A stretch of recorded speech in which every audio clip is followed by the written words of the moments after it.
আল্লাহু মুতিম্মু নূরিহি, আল্লাহ তার সত্যের আলোকে পূর্ণাঙ্গরূপে প্রজ্বলিত করতে চান। ওয়ালাউ কারিহাল কাফিরুন, যদিও এতে কাফেরদের যারা বিরোধী তাদের অনেক কষ্ট হবে, ডিস্টার্ব হবে, মন খারাপ হবে, রাগ হবে, মরণ কামড় দিবে, চেপটা যাবে, কি যে করবে করবে কি করবে না খেয়ে হারিয়ে ফেলবে, চেয়ারের মধ্যে বৈশা বলবে ইসলাম নাকি থাকবে না, পরের দিন সে নিজেই থাকবে না। সব কোরআনে আগে বলা আছে, ঠিক কিনা বলেন? কোরআনের বাইরে না, বাংলাদেশ কোরআনের বাইরে না, ঠিক কিনা? কোরআন শুধু আরবের জন্য না, বাংলাদেশ বাদ দিয়া বাকি দুনিয়ার জন্য না। কাজেই আল্লাহর যে আয়াতগুলো ইন্নাহুম ইয়াকিদুনা কাইদা ওয়া আকিদু কাইদা, এগুলি বাংলাদেশে স্বাক্ষরে জলজ্জন্ত প্রমাণ আছে। তারা তাদের ষড়যন্ত্রের সবকিছু অ্যাপ্লাই করতেছে, আল্লাহও তার কৌশল অ্যাপ্লাই করতেছে, ঠিক কিনা? বিজয় হবে কার? বিজয় হবে কার? বিজয় হবে কার? ওরা তো চেষ্টা করেছে, এই আমাদের যত মিডিয়া আছে, যত পত্রিকা আছে, যত টেলিভিশন আছে, যত অনলাইন এই মিডিয়া আছে, সব কিছু একেবারে এইগুলি তৈরি করা হয় ইসলামের বিরুদ্ধে কাজ করার জন্য, অন্য কোনো উদ্দেশ্যই নেই। এবং এরা তাদের খবরে, তাদের সংবাদে, তাদের প্রতিবেদনে, তাদের ফিচারে, তাদের বিজ্ঞাপনে, তাদের নাটকে, তাদের সিনেমায়, তাদের কথায়, তাদের বার্তায়, তাদের টকশোতে, তাদের সমস্ত ধরনের সম্প্রচারে শুধু ইসলামের বিরুদ্ধে, শরীয়তের বিরুদ্ধে, শরিয়া আইনের বিরুদ্ধে, মুসলমানদের বিরুদ্ধে, বুরকার বিরুদ্ধে, হিজাবের বিরুদ্ধে, মাদ্রাসা মসজিদের বিরুদ্ধে, ইমাম মুয়াজ্জিনদের বিরুদ্ধে, এই বিরুদ্ধে তারা কাজ করতেছে। সুযোগটা পাইলে আমাদের বিরুদ্ধে তাদের প্রচারণা শুরু হয়ে যায়, ঠিক কিনা বলে? যে পরিমাণ প্রচারণা তারা করেছে, যে পরিমাণ কোটি কোটি ডলার দেশে বিদেশে গোপনে প্রকাশ্যে বাংলাদেশের হৃদয় থেকে ইসলামকে বিচ্ছিন্ন করার জন্য করা হয়েছে। ইসলাম তো বাংলাদেশে নাম নিশানা থাকার কথা না, কিন্তু আল্লাহ পাক ইসলামকেই রেখেছেন, আর কাউকে থাকতে দিবেন না, ঠিক কিনা? বাংলাদেশের সব মানুষের নাম বদলাতে পারে, বইয়ের পাতায় স্বাধীনতা সংগ্রাম বদলাতে পারে, বঙ্গোপসাগরের সব পানি যেতে পারে শুকিয়েও, গোটা রাজধানী গিলে নিতে পারে বুড়ি গঙ্গার ঢেউ, সুন্দরবন কেটে হতে পারে ইটের ভাটার লাকড়ি, শিল্পপতিরা দেউলিয়া হয়ে খুঁজতে পারেন চাকরি, চোর গুন্ডারা পেয়ে যেতে পারে মন্ত্রীর মর্যাদা। আওয়াজ নাই কেন? কথা মিশা কইলাম নাকি? আমি যখন লিখেছি 10 বছর আগে, 11 বছর আগে, 2010-এ, নিজের কাছে খারাপ লেগেছিল একটু এই জায়গাটা লেখার সময়, যে আমি একটা ভদ্রলোক, এই চোর গুন্ডা এসব শব্দ লিখলাম, নিজেকে নিজে লজ্জা দিচ্ছিলাম। এখন দেখলাম যে আমি অতিশয় ভদ্র ভাষা ব্যবহার করেছিলাম। চোর গুন্ডারা সামাজিক জীব আমাদের মধ্যেই আছে, থাকে না? মসজিদে তো থাকে না? কিন্তু এখন তো দেখতে পাচ্ছি একদম সাক্ষাৎ লম্পট লোকজন মঞ্চে হয়েছে, ঠিক কিনা? চোর গুন্ডারা পেয়ে যেতে পারে মন্ত্রীর মর্যাদা, আইনের ফাঁকে কালো টাকা সব হয়ে যেতে পারে সাদা। আজকের লেখা না 10 বছর আগে মিলাবেন। অনেকেই বলে এই দেশ নাকি হুজুগে জাতির দেশ, এমন এক জাতি যে যা শিখায় তাই শিখে, যা বলায় তাই বলে, যা দেখায় তাই দেখে, যেদিকে পথ দেখায় সেদিকে দৌড় শুরু করে। বটে, বাংলাদেশের বাঙালি জাতির এই অভ্যাসটা আছে, থাকলেও এই অভ্যাসটাকে যারা সুযোগ মনে করে যে যেহেতু এই অভ্যাস আছে, তাহলে এই হুজুগে জাতিকে হুজুগে মাথায় দেব যে সব মোল্লা মৌলবী খারাপ, সব মাদ্রাসা জঙ্গি। ওরা মনে করছিল যে এটা কইলেই মানুষ খালি দৌড় শুরু করবে, ঠিক কিনা? অনেকেই বলে এই দেশ নাকি হুজুগে জাতির দেশ, দফায় দফায় বদলায় এর রংঢং পরিবেশ, তাই বলে ইসলাম তো এদেশে হুজুগে হবে না শেষ, হুজুগে হবে না শেষ। ইসলাম এ মাটির পরতে পরতে জনপদে ঘরে ঘরে, ইসলাম এ জাতির 90% মানুষের অন্তরে, ইসলাম এ মাটির পরতে পরতে জনপদে ঘরে ঘরে, ইসলাম এ জাতির 90% মানুষের অন্তরে। ইসলাম নিয়ে কেউ ছিনিমিনি খেলে এমন শক্তি নেই, ইসলাম নিয়ে কেউ ছিনিমিনি খেলে এমন শক্তি নেই। আর কিছু থাক না থাক এদেশে ইসলাম থাকবে, সবকিছু বদলে যাক এদেশে ইসলাম থাকবে। আর কিছু থাক না থাক এদেশে সবকিছু বদলে যাক, মন্ত্রণালয়ে বদলে যেতে পারে, মন্ত্রী তো চোখের সামনে বদলে যায়, ইসলাম থাকবে, ঠিক কিনা জোরে বলেন? আওয়ামী লীগের নেতা কর্মীরা বিএনপি হতে পারে, হয় না? হয় নাই? কোথাও দেখেন নাই? আওয়ামী লীগের নেতা কর্মীরা বিএনপি হতে পারে, অবাক হব না বিএনপি যদি নৌকায় সিল মারে। এটাও তো হয় বাংলাদেশের রাজনীতির সৌন্দর্য। এগুলি সারা পৃথিবী কি শিখবে আমাদের কাছ থেকে? এগুলি শিখবে, ঠিক কিনা বলেন? আওয়ামী লীগের নেতা কর্মীরা বিএনপি হতে পারে, অবাক হব না বিএনপি যদি নৌকায় সিল মারে। রাজপথ থেকে মুছে যেতে পারে গণতন্ত্রের দাবি। কবে বলেছিলাম? কয় বছর আগে? রাজপথ থেকে মুছে যেতে পারে গণতন্ত্রের দাবি, শোষকের হাতে চলে যেতে পারে ক্ষমতার তালা চাবি, স্বার্থের হাত নাড়তেও পারে আইনের কলকাঠি। আইন দিয়ে বেআইনি কাজ হতে পারে। আপনাকে অত্যাচার জুলুম নির্যাতন সব করার পর দেখানো হবে আইন, ঠিক কিনা? স্বার্থের হাত নাড়তেও পারে আইনের কলকাঠি, আবার রক্তে লাল হতে পারে আমার দেশের মাটি। ট্রাইবের সাথে হতে পারে ফের মির্জাফরের সন্ধি, বিদ্রোহী কবি হতে পারে ফের লৌহ কপাটে বন্দি। এই বীরদের মাটি, বীরদের ঘাটি, শহীদের বাংলায় জনতার ভোটে কিংবা ভোট লুটে যেই যাক ক্ষমতায়, নাস্তে নাবুদ হয়ে যাবে যদি ইসলাম ভুলে যায়।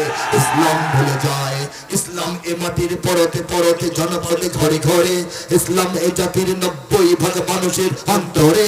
ইসলাম নিয়ে কেউ ছিনিমিনি খেলে এমন শক্তি নেই, আছে নাকি? আর কিছু থাক না থাক এদেশে ইসলাম থাকবে। সবকিছু বদলে যাক এদেশে ইসলাম থাকবে। শুধু ইসলাম না, হিন্দুরাও থাকবে, খ্রিস্টানরাও থাকবে, বৌদ্ধরাও থাকবে, পাহাড়ি বাঙালি সবাই থাকবে।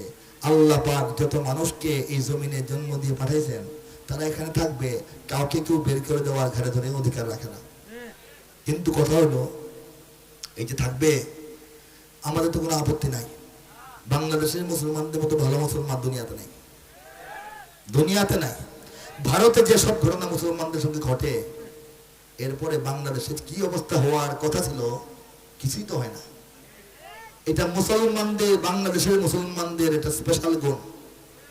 এটার জন্য জাতিসংঘ থেকে বাংলাদেশকে একটা স্বীকৃতি দেওয়া দরকার আলাদা, যে পৃথিবীর সবচেয়ে সুন্দর, সবচাইতে বাস্তবসম্মত, সবচাইতে প্রকৃত অর্থে এটা হচ্ছে সাম্প্রদায়িক সম্প্রীতির দেশ, ঠিক কিনা জোরে বলেন?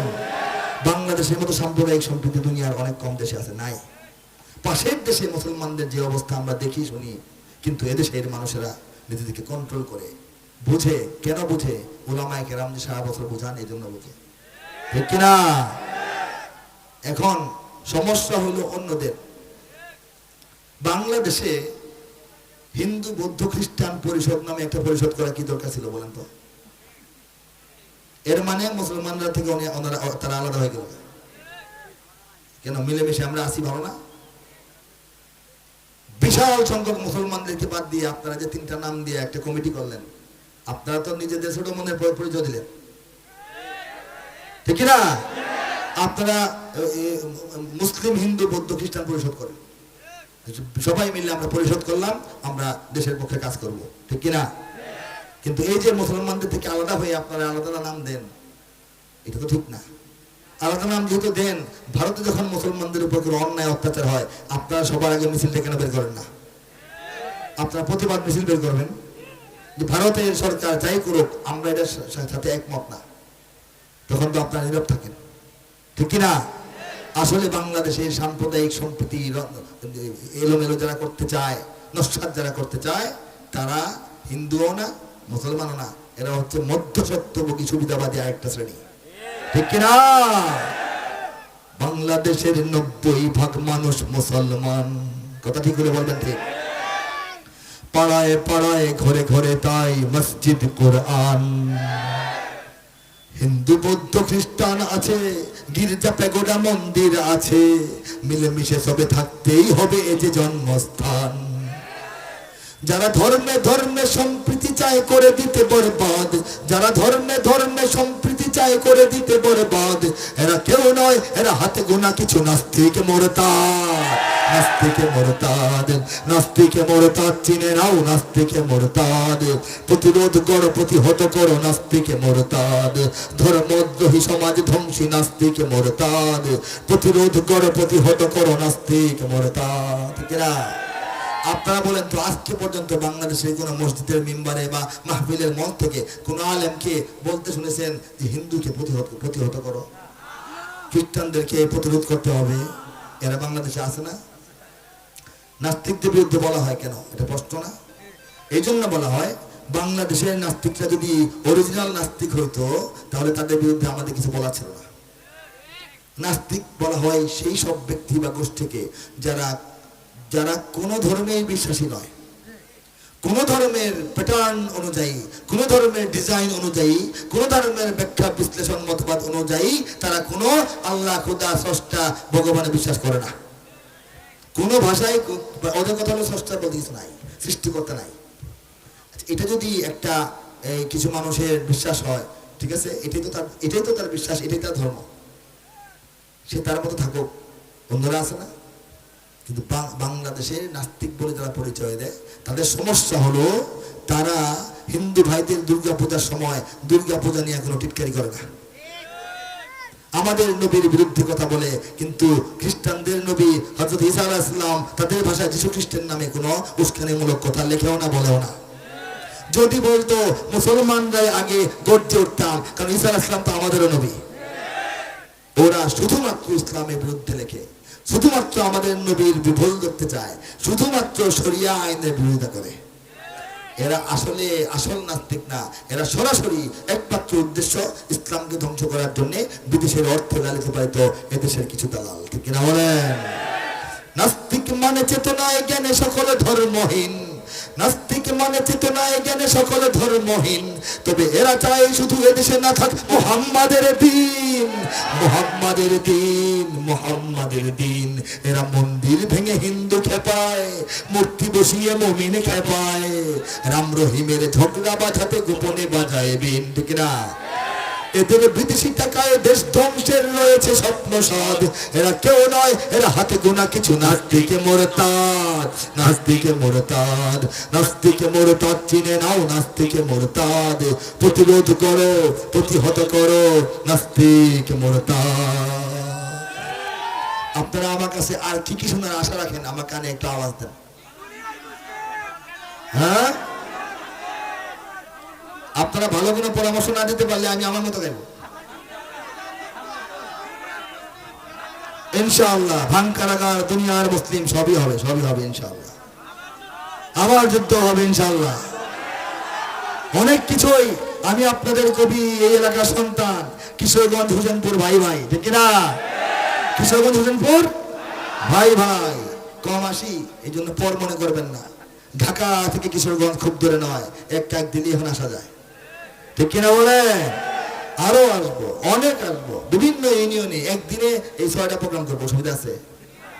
করবো। এখানে বিশ্ব মুসলিম উম্মার ঐক্যের চেতনার কথা বলবো, আমরা জাতীয় এই চেতনার কথা বলবো, আমরা স্বাধীনতা সার্বভৌমত্ব রক্ষার কথা বলবো, আমরা দিন শরীয়ত সম্পর্কে ব্যাখ্যা বিশ্লেষণের কথা বলবো, আমরা কিশোরগঞ্জ এবং হোসেনপুরের উন্নয়ন অগ্রগতির কথাও বলবো, ঠিক কিনা ধরে বলেন? সেই দিন দূরে নয়, সেই দিন দূরে নয়। আমি এই অনেক বেশি ব্যস্ততার কারণে আসলে আমি দুঃখিত যে আমি আসা যাওয়াটা কম হয়।